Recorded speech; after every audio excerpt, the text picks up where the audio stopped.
Good morning. Welcome everybody to our seminary. Today we have the presentation in charge of Dr. Alan Foreman, and I'm going to read a little brief of his academic. Alan Foreman is a postdoctoral researcher in the Climate Biochemistry Department at the Max Planck Institute for Chemistry. He's working in the Organic Geochemistry section, led by Dr. Alfredo Martinez Garcia. Alan received a bachelor degrees from MIT in Earth, Atmospheric, and Planetary Science, and in Chemistry. Prior to joining the Scripps Institution of Oceanography as PhD student, he ultimately completed his PhD in 2018, working with Dr. Christopher Charles. Alan's research currently focuses on diagnosis, change in the nitrogen cycle, and related change in ocean circulation on a variety of time scales, ranging from annual to millennial, and using a host of carbonate archives. Okay.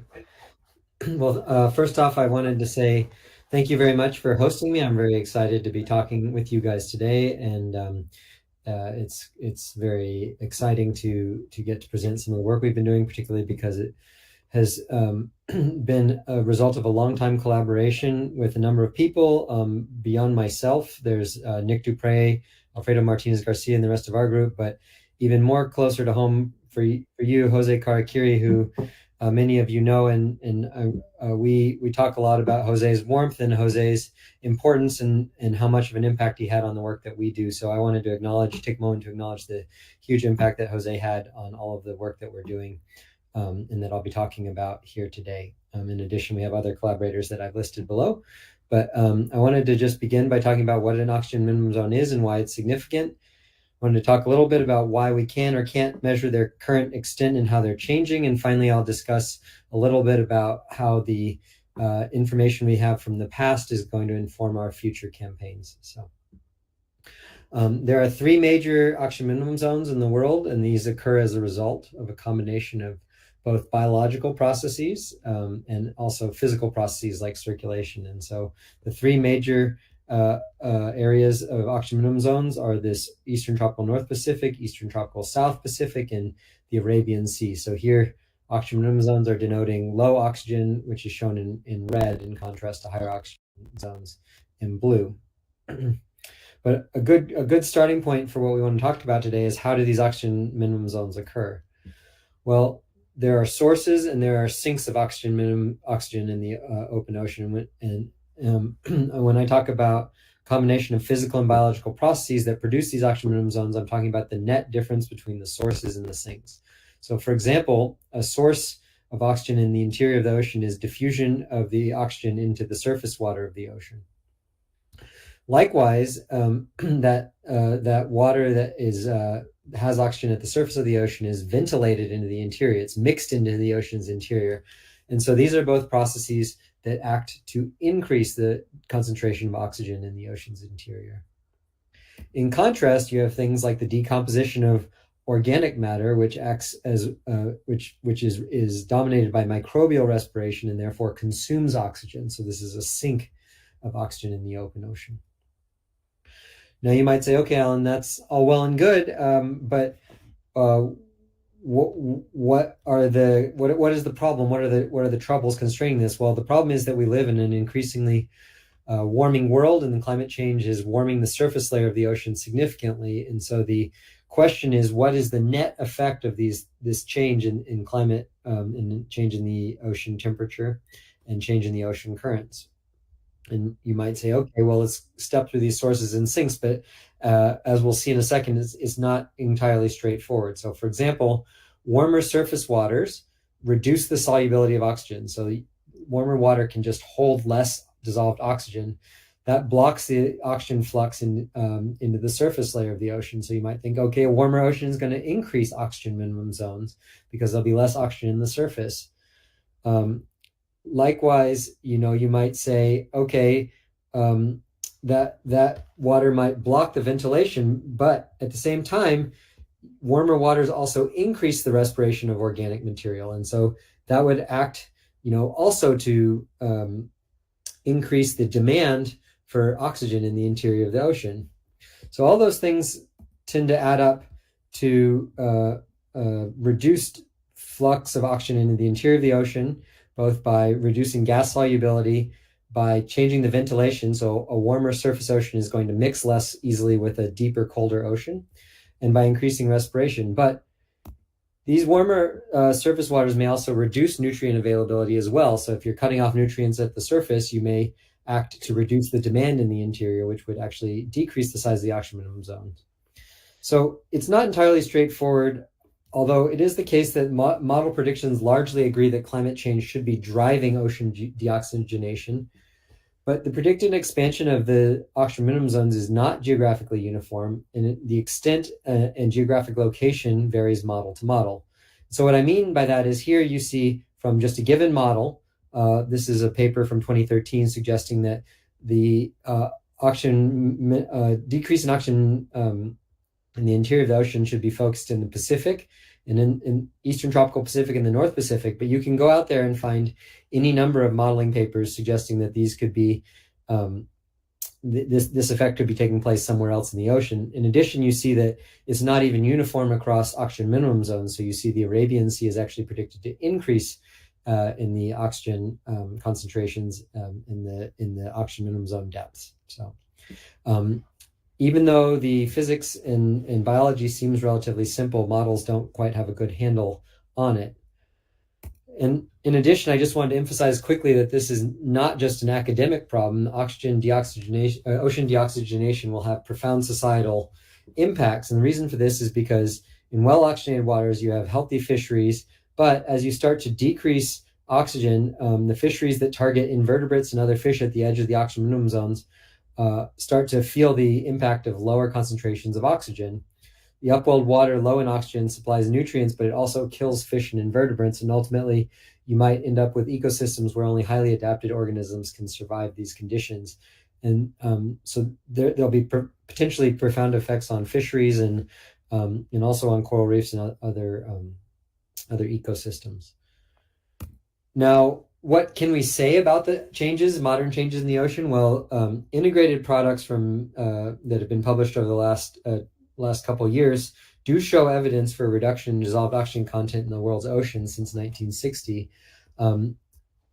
However, so you see in red here, this is the decrease in the oxygen over time since 1960. So you see, again, this would tend to agree with kind of model predictions, but this is sort of integration of results over vast distances. So this is, every cruise that goes through over a decade maybe covers 1-2 month period going across here, 1-2 month period going across here, and we integrate across years and across space. And the result is we can't capture decadal oscillations, much less interannual or seasonal oscillations in these changes, and can't distinguish between longer term trends and shorter term trends in dissolved oxygen content. Beyond the global budget, we're specifically limited in our ability to assess oxygen minimum zones and whether they're expanding, modern oxygen minimum zones, and whether they're expanding or contracting because of the current availability of cruise plans. So this is a 10-year plan from the GoShip program.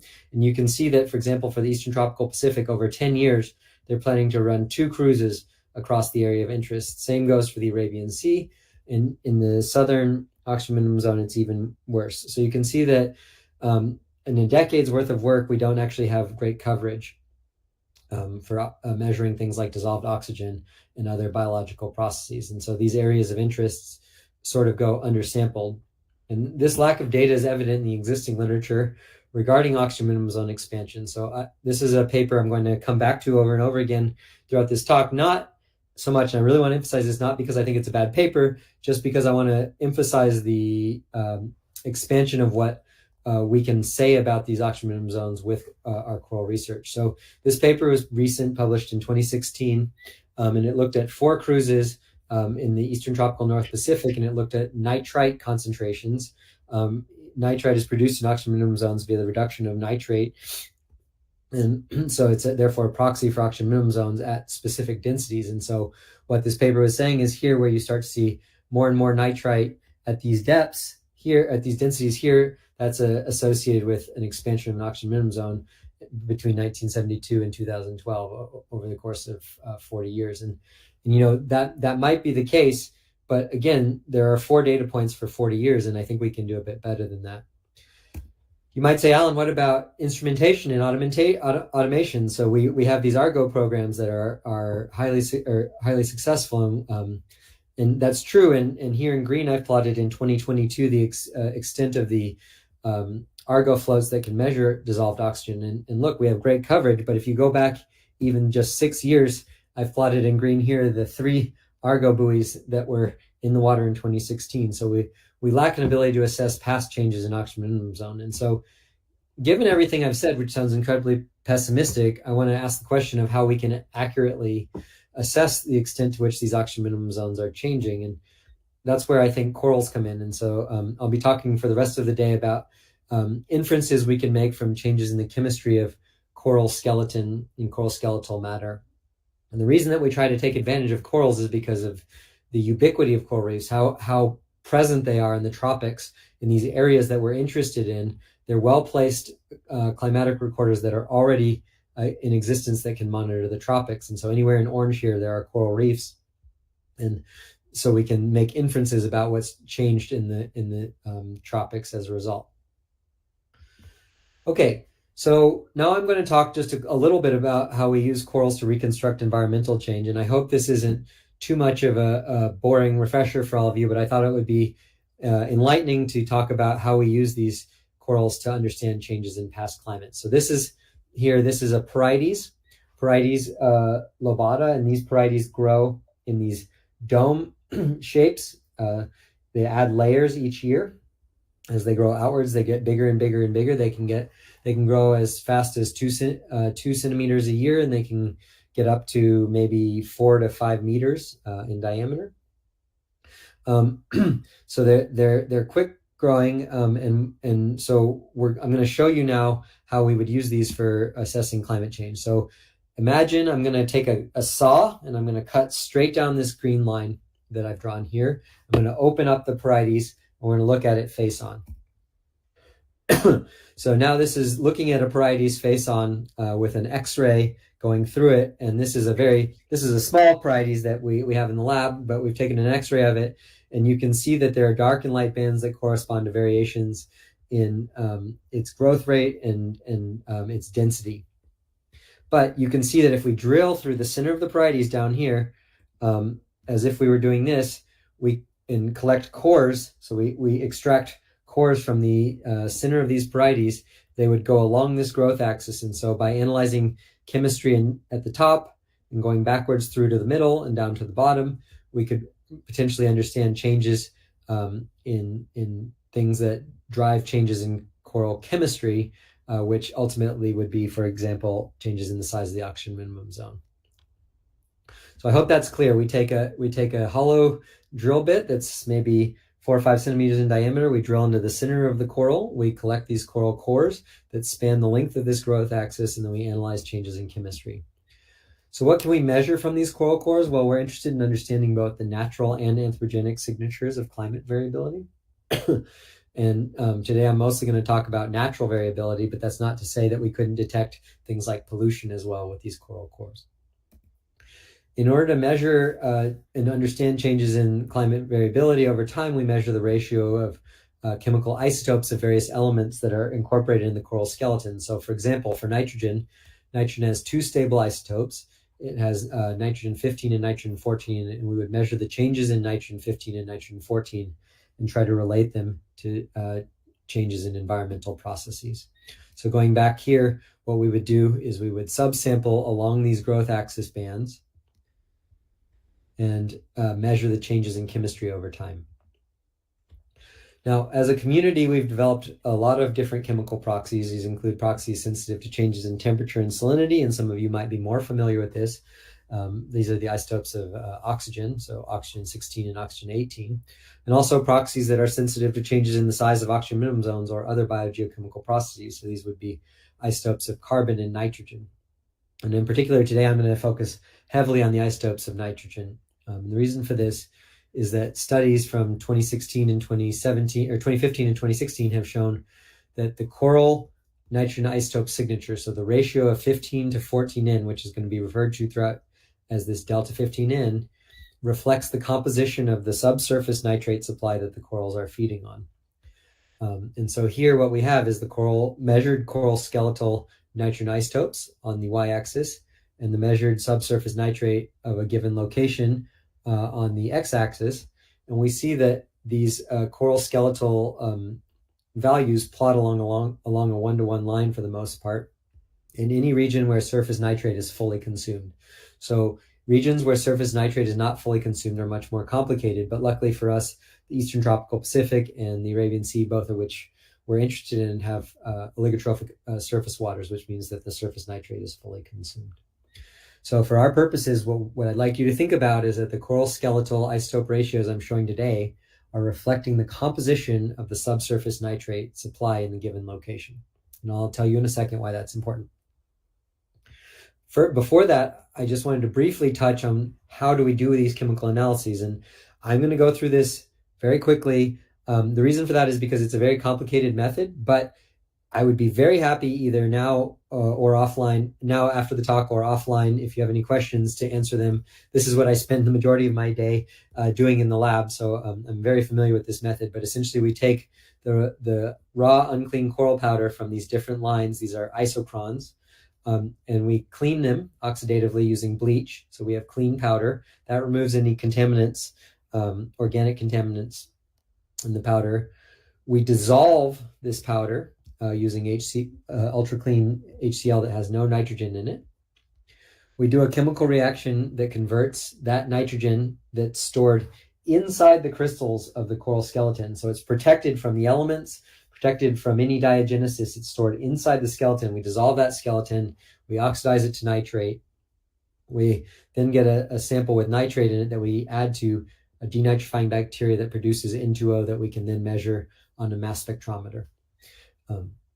So this system has the advantage over other bulk methods of being able to detect signals and quantify signals at roughly 100-fold less sample material requirement than bulk methods. That allows us to do extremely high precision measurements on these coral isochrons. So again, just as an analogy quickly, you can think of these coral chemistry methods sort of like chemical tree rings. So in the same way that we use tree rings to diagnose climate, you can look at changes in the chemistry via this method and try to make inferences about how the subsurface nitrate supply has changed.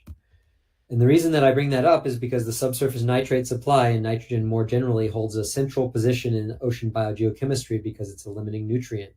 It's therefore closely coupled to global carbon cycling. In case you're not familiar with the nitrogen cycle, generally you can think of the nitrogen cycle as a process that's balanced between two processes: nitrogen fixation and denitrification. And in nitrogen fixation, organisms convert atmospheric nitrogen from the air to their organic tissue, which sinks and is degraded into nitrate in the interior of the ocean by these bacterial respiration processes. In contrast, denitrification occurs when organisms convert nitrate to atmospheric nitrogen, and this only occurs under anoxic conditions. So where there's no oxygen in oxygen minimum zones, this process of water column denitrification is occurring. Okay. So in one process, atmospheric nitrogen is consumed and results in nitrate entering into the interior of the ocean. In the other process, nitrate is consumed and results in atmospheric nitrogen being produced ultimately. Okay. And so these two processes have different effects on the nitrogen isotope values of the subsurface nitrate. And just quickly, again, you don't need to necessarily follow all of this, but I just want you to take away that we're going to use this delta 15N notation for shorthand for how much the heavier isotope, nitrogen 15, is being discriminated against, how much any given supply has a 15 versus 14 nitrogen, okay? And so if we take a given value for subsurface nitrate, the balance between nitrogen fixation, which tends to create lower values of nitrate, nitrogen isotope delta 15N for subsurface nitrate, or denitrification, which has higher values, these balances will drive these processes in different directions. And so if you have a coral that's growing in the interior of the ocean, the average ocean subsurface nitrate is probably around 5 per mil or 6 per mil. Nitrogen fixation starts to increase. That's going to start to drive the coral skeletal delta 15N values lower and lower towards 0. Likewise, denitrification starts to increase, is going to drive coral skeletal values higher and higher towards values of 9, 10, 11, 12, 13, 14 per mil. And so what this means is that we have a perfect recorder for distinguishing when nitrogen fixation is becoming more or less dominant, or when denitrification is becoming more or less dominant. And the latter in particular is what I'd like you to remember, because denitrification only occurs in oxygen minimum zones where oxygen is not present and nitrate becomes the electron acceptor. So this process, an increase in delta 15N of the coral skeleton, signifies an increase in denitrification or expansion of subsurface supply influenced by denitrification. And so today, for the rest of the talk, I'm going to talk about 2 different case studies for oxygen minimum zones. One is from the Seychelles, and one is from Revillagigedo archipelago closer to home. So I'll start with the Seychelles one, where the Seychelles are a chain of islands that experience quasi-permanent seasonal upwelling. So what that means is every August, upwelling kicks in with the onset of the monsoon winds. It then turns off later, and the organic matter that's produced from the nutrient supply at the surface then rains down in the interior and is degraded, creating this oxygen minimum zone. They're proximal to the Arabian Sea, which hosts an area of strong denitrification. Now, we can track these upwelling processes both by changes in delta 15N and changes in delta 18O. So delta 18O, remember, records temperature and salinity. So here, what we're seeing is warmer waters as delta 18O goes up. Here I have the axes flipped, so delta 18O is more negative, but that correlates with warmer values, and then colder values on the lower part of this axis. Now you can see, overlaying the delta 15N that you measure for the coral skeleton, that the delta 15N of the corals is tracking these upwelling processes. So we can say for sure that this is essentially the delivery of subsurface nitrate when colder waters are upwelled to the surface, and then as that is consumed, you get a rise in the delta 15N value until full consumption of that nitrate supply is enacted, and then subsequently another annual upwelling pulse. And so that occurs over the course of the record. And you might say, okay, Alan, that's great. You can say upwelling, not upwelling, but what is this telling you about the oxygen minimum zone? Well, we can monitor the extent of denitrification, and therefore the extent of oxygen minimum zones, by looking at the delta 15N values sort of not just annually, but decadally as well. And what you see right away is that starting in about 1980, the delta 15N values for nitrate, or for the delta 15N of the coral skeleton, and therefore subsurface nitrate, start to increase. And remember, this is correlated with an increase in denitrification. And so what we assume is happening here is that you start to see increased influence of subsurface nitrate that's being produced by denitrification, so an expansion of the oxygen minimum zone in the Arabian Sea. At the same time, you don't see a warming of the oxygen 18 values in the surface waters here at this site. So essentially, you're seeing a decoupling of the behavior of these two tracers. So it's more difficult, however, without a longer historical perspective, to see whether this value here is unprecedented over the course of the last 100 years. Luckily, we've been able to extend this record going back in time too. And what you see is that there's a sort of centennial scale trend until 1980, heading downwards in delta 15N, although there are decadal scale variability that occur here. And then starting about 1980,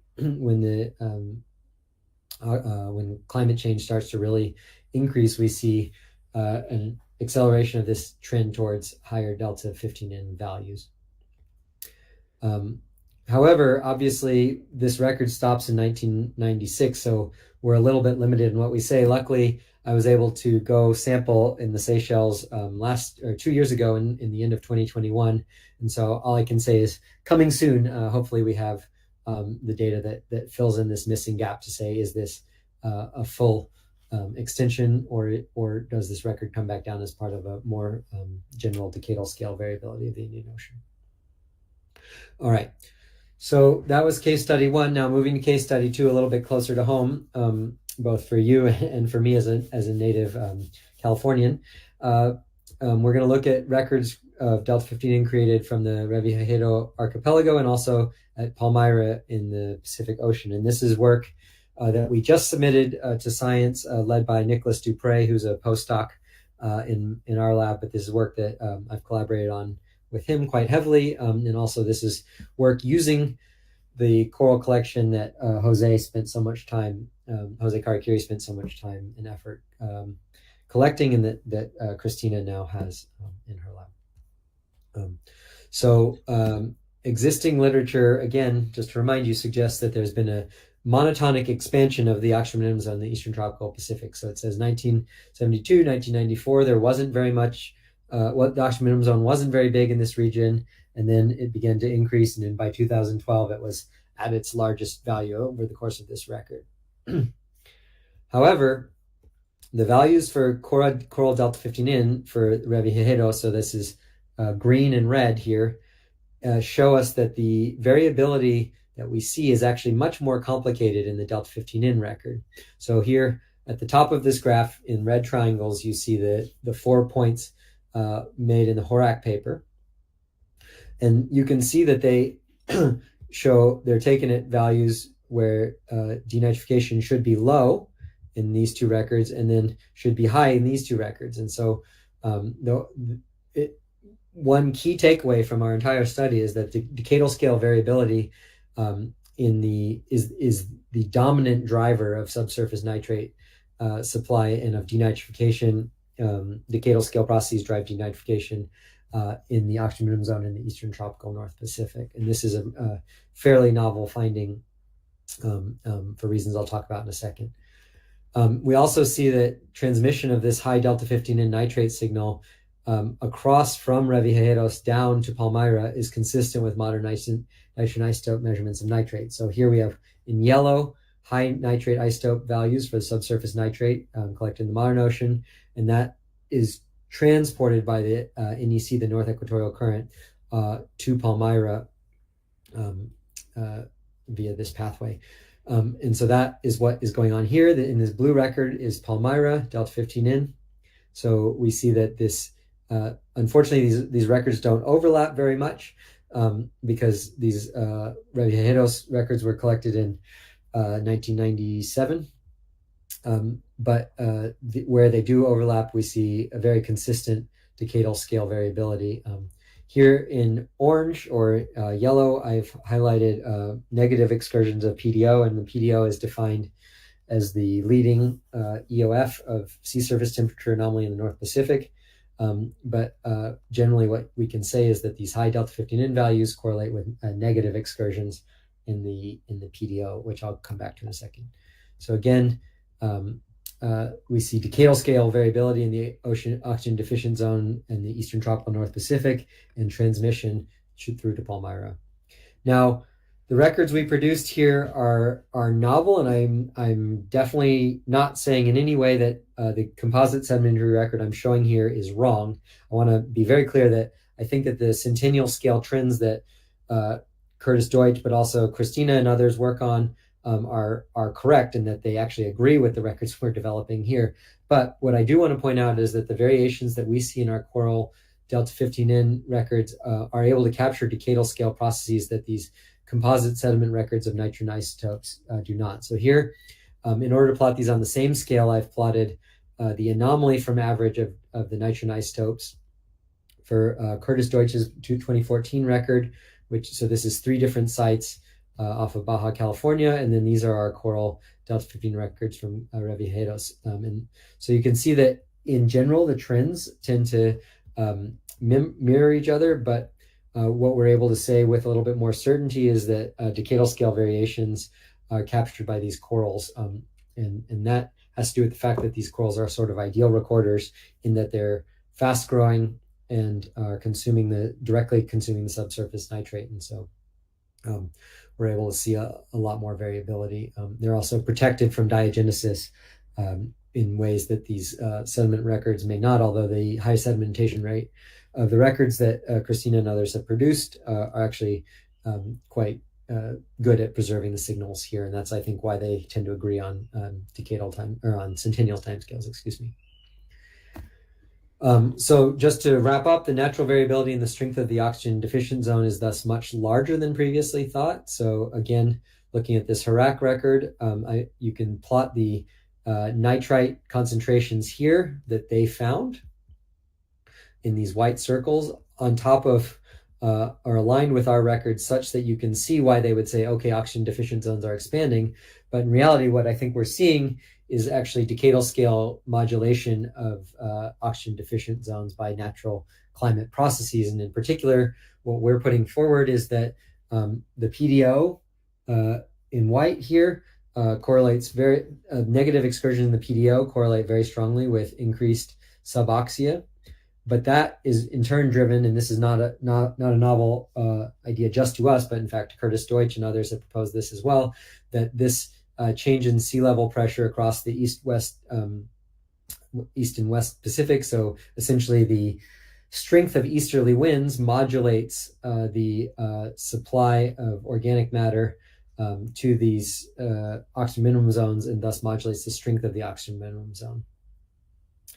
To wrap up, I just want to talk about efforts that are underway in our lab to understand the degree to which these processes are recorded elsewhere in the oxygen deficient zone. So here I plotted oxygen minimum zones this is roughly 300 meters here. And I'll just show you the sites we're working on. In October 2020, we began collaborating with a private foundation and the Smithsonian Tropical Research Institute as well to collect coral samples in Panama. We subsequently expanded this work with the Darwin Institute to Galapagos. We then worked with CMAR to take coral cores in Cocos. And then more recently with Hector Reyes at UABCS and with Jose at your institution, we were able to return to Revillagigedos, and ultimately this will allow us to produce records that overlap with the Palmyra records as well.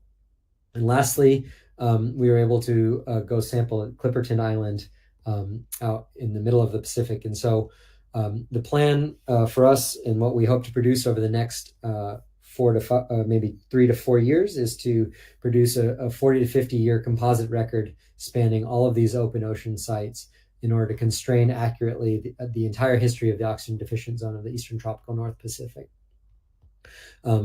I'm also will be going next week to Malpelo Island off of Colombia to collect another coral core. So this should be the final open ocean site in this Eastern Tropical North Pacific. And in addition, I just wanted to advertise quickly for all those watching, if you're interested and have ideas that you would like to propose, we also have a sailing oceanographic vessel that has just entered the Eastern Tropical North Pacific and is doing work this year in Panama and Costa Rica in the Galapagos. But if you have any ideas and would like to propose some collaborations, or if you have interest in samples that we could collect in those areas, please get in touch with me if you are interested in building further collaborations with us. So that this is in order to create a modern calibration for our coral measurements. And so this is the final piece in the puzzle of this massive collaboration. And so right now, these transects are going north, south, and east, west,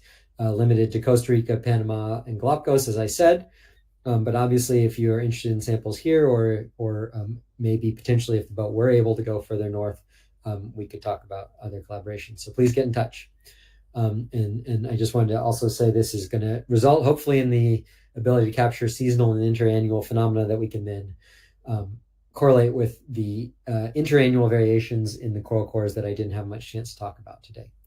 So with that, I'll just say thank you, and I welcome any questions, and I'll leave you with a quick video of me drilling in the Galapagos, just so you can see exactly what the drilling process looks like. So here we're drilling into the coral core. This is a Pavona, so a different species than I talked about today.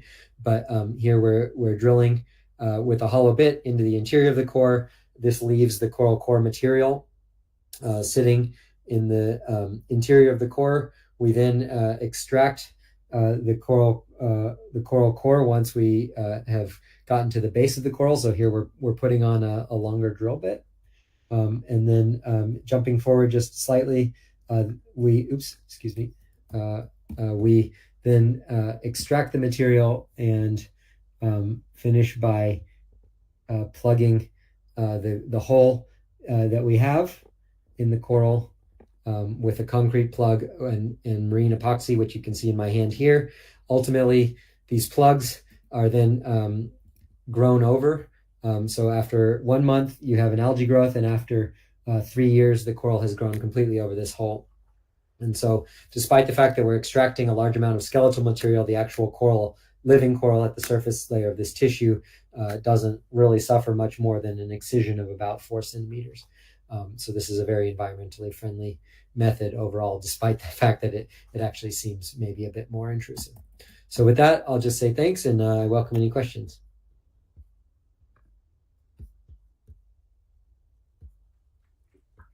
Thank you, Doctor, for your presentation. Now we have time for some questions. Does anybody want to ask something?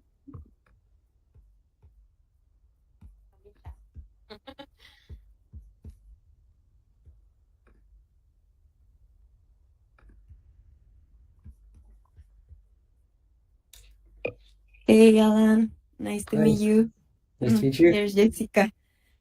I don't have a question. I just want to say that it was incredible, your presentation. Thank you so much for sharing this information, like very slow and fluent, because I'm very ignorant about this. I don't know, this information like the nitrogen and the cycle. So I think it was pretty good to see it, and it's very great project that you were doing, and also think about that carrying the ambient that you are taking the samples, no? Not just like taking the samples, it's just also protecting the corals after that. So yeah. Well, thank you for your comment, and I want to say that one of the things that I've been very fortunate over the last couple of years to get to travel to all of these different places and to sample in all these different places. But this is not an effort where we want to take the samples, return back to Europe, and never interact with the scientists that we work with on the ground. So I welcome any collaborations. We have ongoing collaborations with Christina and a long-time collaboration with Jose, both at Scripps with my old PhD advisor, Chris Charles, and also my current postdoctoral advisor. And so if anyone is interested, you're more than welcome to get in touch with me after the fact, and I would be happy to talk about any ideas you have or anything like that. Some other cool things.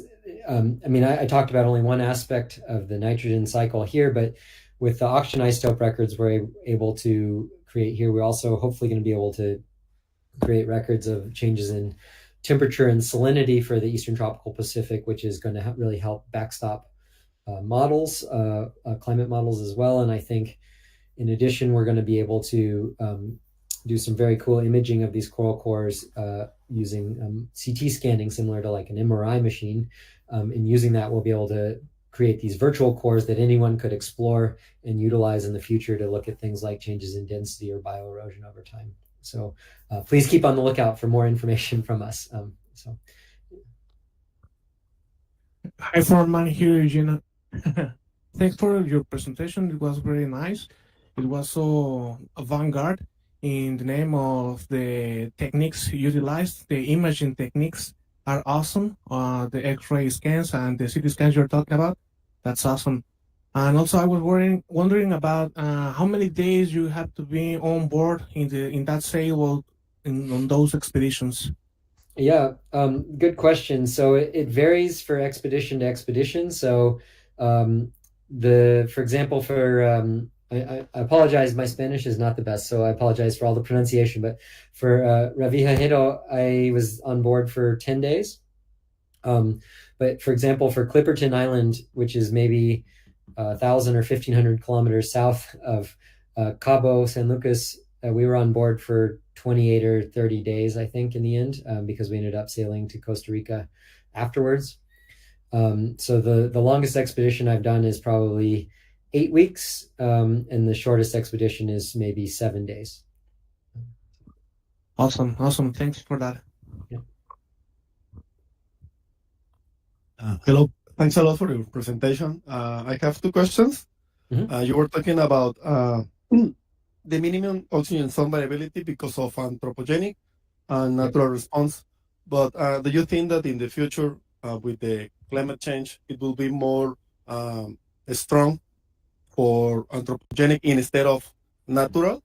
And the other question is, you mentioned that in the 1998, the climate change was more obvious, but also in 98, there was a really strong ENSO and El Nino. So it could be a mix of both phenomena. Thank you. Yep. So I'll try to answer both of those questions. So the first one,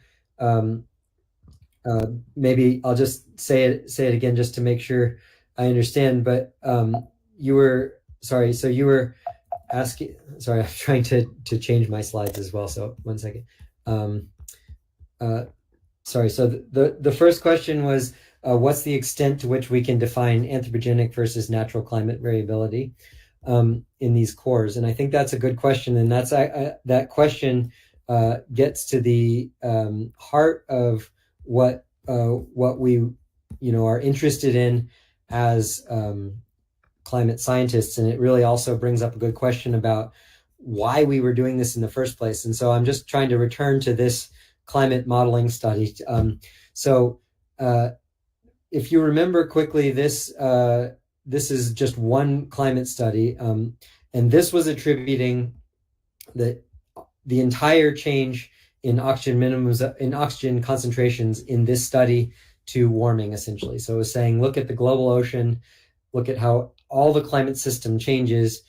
This is where these locations will change. And I think what we're trying to do, the fundamental thing we're trying to do, is provide data that modelers can use to backstop their models. So to say, okay, my model, if I give it all the variables from 1950 to 2000 and run the model with all those climate variables, 1950 to 2020, can we reproduce the decadal variability or the trends in variability across that time period? And so I think it's a little bit difficult with just a single record, as I think you're alluding to kind of extract direct anthropogenic influence of climate change itself.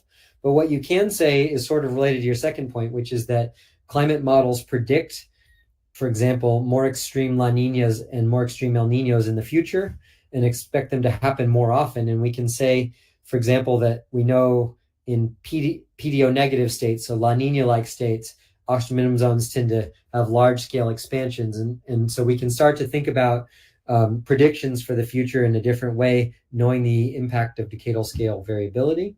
And we can provide these models with tests that they can run against. So instead of just saying, look at the future 2100, we can say, here's some past data that didn't exist before. Please test your model against this data using the known variables of temperature, winds, et cetera, and see if you can reproduce the decadal variability.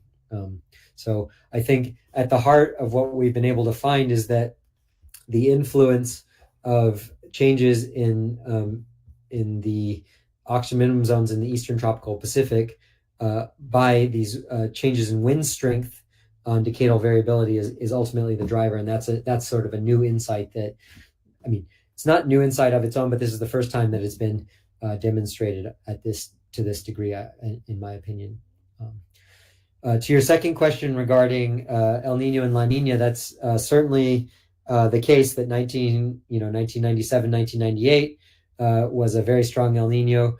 I think the advantage of something, for example, here like starting in 1980, is that even though we capture kind of large scale potential increases and decreases that can be attributed to interannual variability. So for example, El Nino or La Nina, these longer scale decadal trends can't possibly be the result of a single annual event. And so instead, we're seeing some sort of either fundamental changes in the behavior of the oxygen minimum zone or change driven by decadal variability of some process like winds, for example. So I hope that answered your question. I'm happy to follow up if that didn't.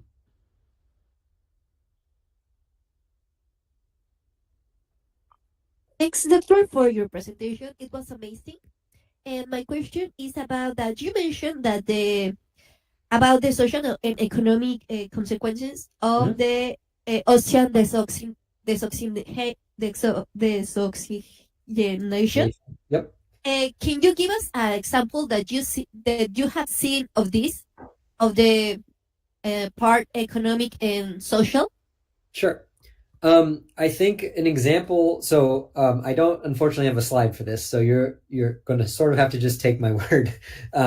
But I think if I had to guess, you could probably chart changes in the stocks of things like. Well, I guess I know this to be the case. You can change things like stocks of anchovies versus stocks of sardines in the Pacific, and those are incredibly tied to decadal scale variability in the PDO. So the specific decadal oscillation, which is in turn tied to wind-driven processes in our record. And so anchovies and sardines are bait fish that are at the fundamental base of this food pyramid or the food chain that you'd think of. And so it's highly likely that the fish stocks in the Pacific will vary following changes in these bait fish populations. Now, if oxygen minimum zones as a result of climate change are just expanding, you would expect that the locations and the amounts of these bait fish, and therefore these larger, more valuable fish like tuna, should change location and quantities over time. If, on the other hand, these are decadal scale variabilities, it means the ecosystem is going to be more complicated than climate models would lead you to predict. So just going again back, I'm not showing you this model because I particularly believe this model, right? I'm just showing you this model as an illustrative model, but there are huge amounts of tuna stocks and huge valuable fishery supplies in these areas that are highlighted in red. And the economies, local economies and particularly fishermen and other livelihoods in a lot of these places depend on the fisheries, and so consumption of or alteration of bait fish stocks, and then further knock-on effects going up the food chain. So, for example, fish and invertebrates in these areas can ultimately result in fundamental changes to the ecosystem that I think are pretty hard to predict without the sort of data we're producing, but which would have serious economic consequences. So I think developing these kind of constraints, particularly for areas that are upwelling areas that are already highly productive, are going to be incredibly important for understanding the future of these regions. For one more question. Hi, Alan. How are you? Hi. Thank you. Good. I just want to say thank you for this seminar and to accept to give us a little bit of what you've been working the lab. And it's been quite interesting to see your results. I think last week you saw a little bit of what we've been doing and working, and it's really exciting to see that we can detect some similar trends, some different records. So I'm very excited to what we can work in the future around this. And thank you very much. It's quite interesting what you've been working with, and congratulations on your submission to science. I hope everything goes really smooth and well, and we can read it soon on publish. So congratulations, and thank you very much. Thank you, Alan. Thanks. I just wanted to say one thing, quick, related to what Christina said, is just a quick advertisement that Christina's doing a lot of really cool work that's really related to what we're doing. But I wanted to be very clear that I'm not poo-pooing in any way the sedimentary record here. I think that there's a place for sedimentary record, which is to define centennial scale trends or sort of subcentennial but not decadal scale trends in ways that I don't think corals can. So for example, looking back across the Holocene, it's going to be very hard for us to ever do that with corals in the areas that we're most interested in. And so for those of you that were really interested in this work, please contact Christina more as well, because she's doing some very cool work regarding these sedimentary records in high resolution places that should be impacted by these processes in the same way that we're measuring in our records. So I would say these records largely agree with what you showed last week in our seminar, and I think that it's a very exciting time for the Eastern Tropical North Pacific aficionados. So thank you. Presentation, Dr. Foreman. And with this, we conclude our seminario. Thank you very much, and see you the next week. Thank you, everybody. Bye.